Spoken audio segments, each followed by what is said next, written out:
Well, thank you very much, Stanley, and thank you for your tremendous support of this wonderful parade.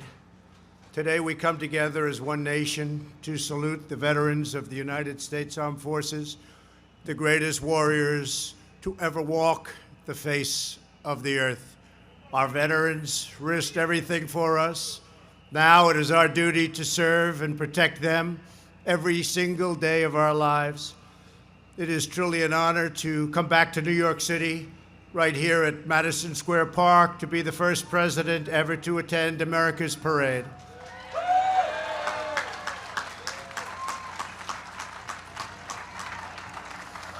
To every veteran here with us, to the thousands preparing to march on Fifth Avenue, it'll be really something. And to the 18 million veterans across our country, the First Lady and I have come to express the everlasting love and loyalty of 327 million Americans. I want to recognize Department of Veterans Affairs Deputy Secretary James Byrne for joining us. Thank you, James. Thank you, James. Great job. Pleased to report that our administration and all of the work that we've done, the veteran satisfaction with the VA is at 90%. It's the highest rate ever recorded in the history of this particular program, and that's awfully good, and we're very proud of you and the Secretary. Thank you very much. Great job. Also with us is New York City Mayor Bill de Blasio.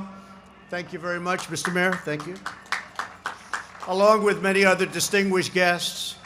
Thanks as well to everyone at the United War Veterans Council for putting on this incredible event, including Bill White, Doug McGowan, and a very special acknowledgement to someone who has devoted his life to this parade, Marine Vietnam veteran Vince McGowan. Thank you. Thank you very much. Thank you. Thanks to each of you and all of the supporters whose generosity make this parade possible. Tremendous amounts of work has been done, and tremendous, frankly, amounts of money has been donated, and we appreciate it, and we appreciate Stanley. We're very glad to be joined as well by the Honorary Grand Marshal of the parade, Marine Corps Commandant General David Berger, and the Sergeant Major of the Marine Corps, Troy Black. Thank you very much. Thank you. Thank you very much. Let us also show our profound appreciation to the 2019 Grand Marshals of the parade who have served in World War II, Korea, Vietnam, the Gulf War, and Iraq. This morning, as more than 30,000 patriotic Americans line the streets of Manhattan, we carry on a noble tradition that began 1 century ago. In 1919, the people of this city filled block after block to welcome home General Pershing and his 25,000 American soldiers after victory in World War I. Just a few years before, many of those soldiers had boarded ships not far from here at Hoboken Port. More than 4 million Americans fought in the Great War, and more than 116,000 made the ultimate sacrifice. At the 11th hour of the 11th day of the 11th month in 1918, the armistice was declared.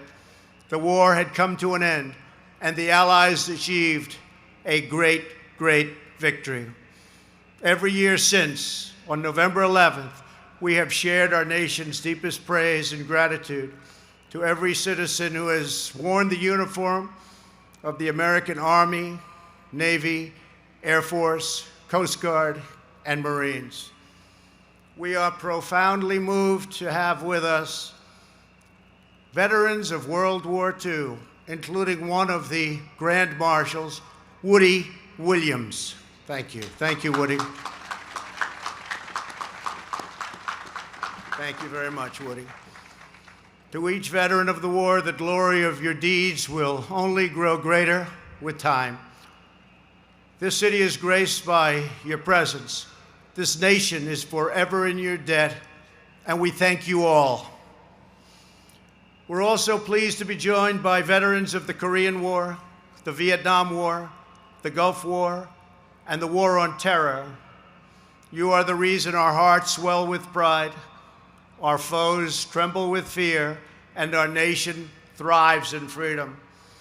Would you please stand so that we can honor your heroic service, please?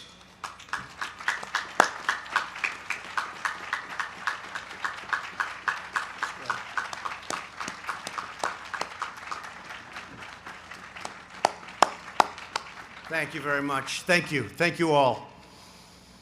Each year, this parade highlights one branch of our military. This year, we honor the elite masters of air, land, and sea, the legendary Leathernecks, the feared Devil Dogs, the first to flight, the United States Marines. Let's hear it. That's great.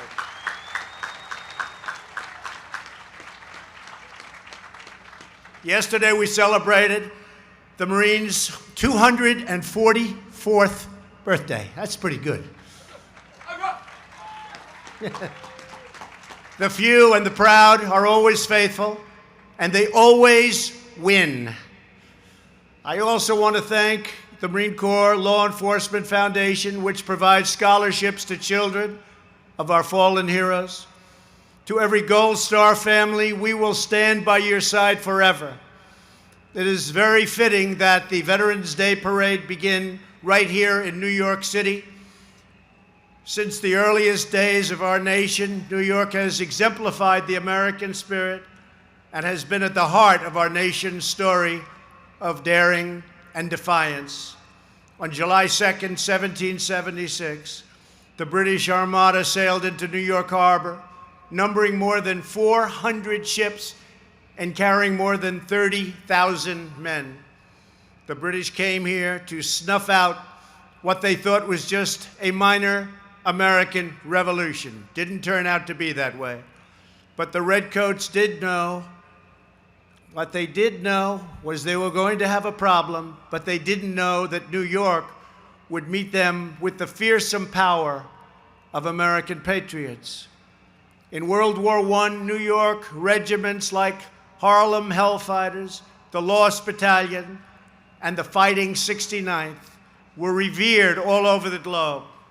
During World War II, 63 million tons of supplies and more than 3 million service members shipped out of New York Harbor.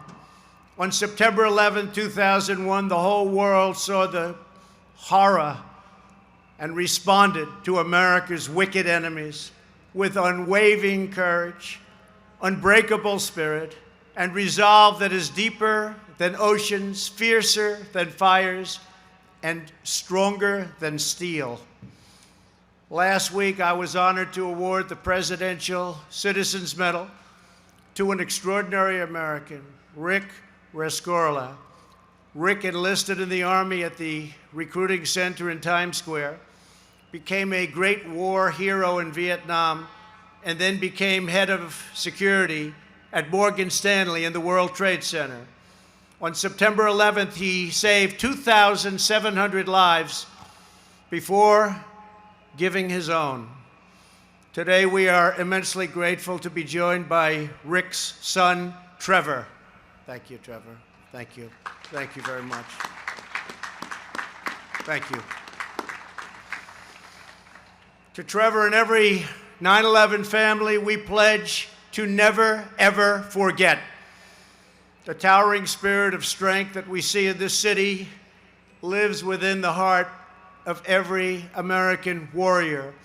From the snow of Valley Forge to the jungles of Vietnam, from the forests of Bellewood to the beaches of Normandy, from the mountains of Afghanistan to the deserts of Iraq, that spirit has helped our fighters defeat tyrants, conquer fascism, vanquish communism, and face down terrorism.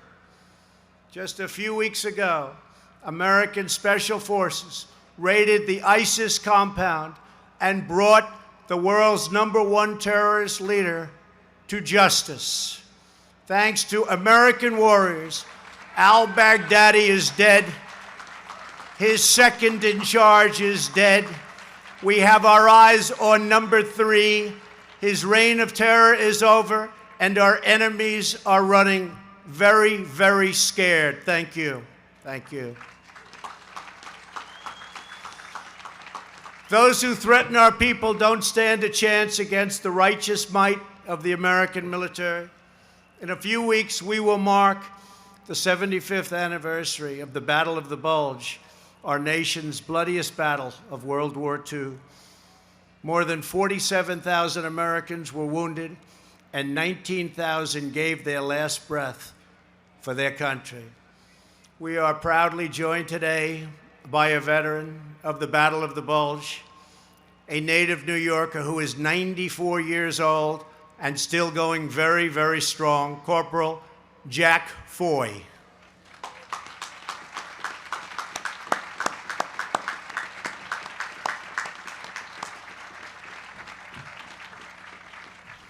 You look good, Jack. You look good. Jack enlisted in the Army right out of high school. He fought through brutal months of the campaign in northern France. On Christmas Eve, after marching nearly 100 miles in the snow and sub-zero temperatures, he arrived outside the town of Bastogne in Belgium. For 2 weeks, Jack fought under ceaseless artillery fire and helped push the enemy back from a critical road. At one point, a mine blew up, and it destroyed his vehicle, badly hurting many. He was wounded 3 times, but he kept on fighting. After the Allied victory at the Battle of the Bulge, Jack fought for the remaining 9 months of the war, across the Siegfried Line, up the Mosel River, through the Rhineland, and all the way across Germany until he reached the gates of Ohrdruf concentration camp, the first Nazi camp to be liberated. That was number 1. That was a big, big event. As Jack has said about the Battle of the Bulge, when the chips were down and the situation was desperate, the American soldiers stood up to be counted. For a brief moment in history, these men held our nation's destiny in their hands. We did not fail. Thank you very much, Jack. Great. And Corporal Foy, we will forever be proud of what you and your fellow soldiers achieved for all of humanity. Also here with us today is Lauren Matthews, the granddaughter of a Battle of the Bulge veteran who has since passed away. His name was Master Sergeant Roddy Edmonds. Like so many of our veterans, Roddy never talked about the war. Lauren never knew her grandfather's story until she embarked upon a school project about 10 years ago.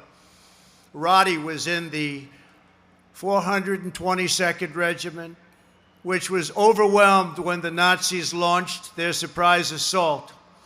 He and his men fought for 3 treacherous days before being taken as prisoners of war. After they arrived at a prison camp, the German commander sent an order over the loudspeaker. The Jewish American soldiers were all told to step out of line during roll call the next day. Knowing the terrible fate that would come to his Jewish comrades, Roddy immediately said, "We're not doing that."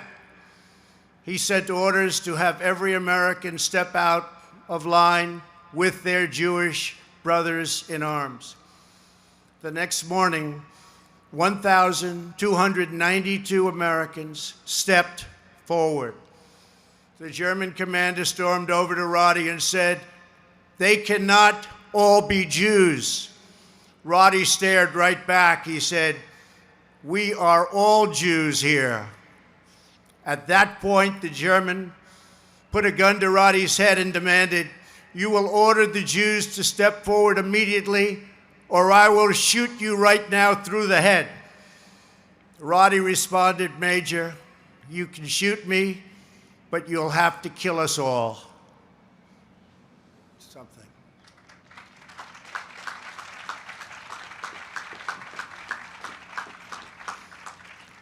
The German turned red, got very angry, but put his gun down and walked away.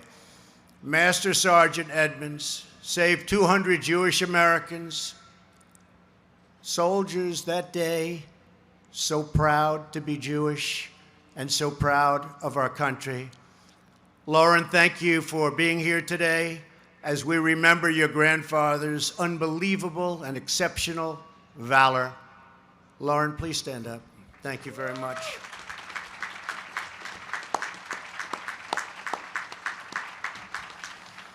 One of the 200 Jewish American soldiers who were saved that fateful day is Staff Sergeant Lester Tanner.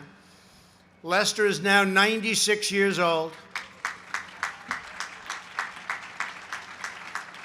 And he joins us here. Boy, you guys are looking very good, 96. Lester, you're really 96, Lester? I don't believe it. You're looking good. Thank you very much. Thank you also for your very noble service and for sharing this incredible story with the world. Thank you very much, Lester. The men and women who have donned our nation's uniforms are the bravest, toughest, strongest, and most virtuous warriors ever to walk on earth.